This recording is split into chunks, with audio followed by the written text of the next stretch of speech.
இடஒதுக்கீடு, சமூக நீதி, சமத்துவம் என்பதெல்லாம் காங்கிரஸ் கட்சிக்கு அரசியலுக்காக ஒரு நாடகம் போன்று பேசுவது மட்டும்தான் என்பதை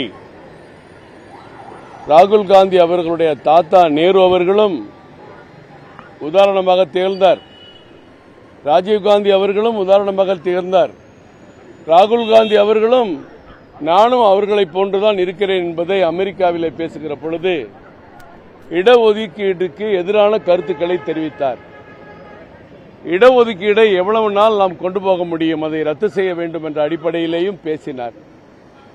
பொதுவாக நாடாளுமன்றத்திலே அரசியலமைப்பு சட்டத்தினுடைய ஒரு மாதிரி டைரியை வைத்துக்கொண்டு அதை அவ்வப்பொழுது காட்டி பத்திரிகையாளர்களை சந்திக்கக்கூடிய ராகுல் காந்தி அரசியலமைப்பு சட்டம், அண்ணல் அம்பேத்கர் போன்ற தலைவர்களெல்லாம் இணைந்து உருவாக்கிய அரசியலமைப்பு சட்டத்திற்கு எதிராக, சமூக நீதிக்கு எதிராக அவர் அமெரிக்காவில் பேசியது இந்திய நாட்டில் வாழக்கூடிய கோடிக்கணக்கான மக்களுக்கு எதிரானது.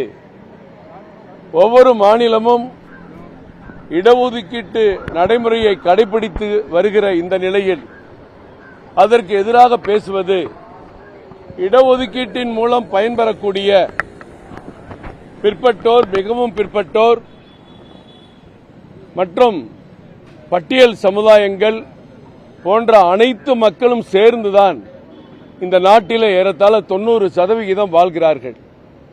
அவர்களுக்கு எதிரான ஒரு குரலை எழுப்புகிற ராகுல் காந்தியை கண்டித்து அவர் மீது நடவடிக்கை எடுக்க கோரி இன்று தமிழகத்தின் பல்வேறு பகுதிகளிலும் தொடர்ந்து புகார் கொடுக்கப்பட்டு வருகின்றன. அவற்றையெல்லாம் தொகுத்து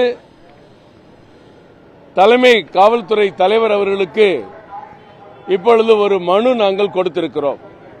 இந்த புகார்கள் மீது நீங்கள் நடவடிக்கை எடுக்க வேண்டும் என்று சொல்லி, அதேபோன்று சென்னை மாநகர ஆணையரிடமும் கொடுக்க இருக்கிறோம்.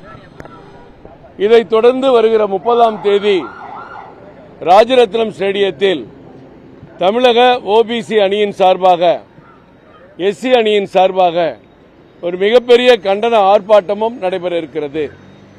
இன்றைக்கு இந்த டிஜிபி அலுவலகத்திற்கு எங்களுடைய ஓபிசி அணியின் தலைவர் சாய் சுரேஷ், எஸ்சி அணியினுடைய மாநில பொறுப்பாளர் கர்நாடகத்திலிருந்து வந்திருக்கக்கூடிய வெங்கடேஷ் மௌரியா, எஸ்சி அணியினுடைய பொதுச் செயலாளர் நாகராஜன் அவர்கள், ஓபிசி அணியினுடைய பொதுச் செயலாளர் திருநாவுக்கரசு அவர்கள், இந்த மாவட்டத்தினுடைய தலைவர் காளிதாஸ் அவர்கள் எல்லாம் சேர்ந்து நாங்கள் டிஜிபியை பார்த்திருக்கிறோம்.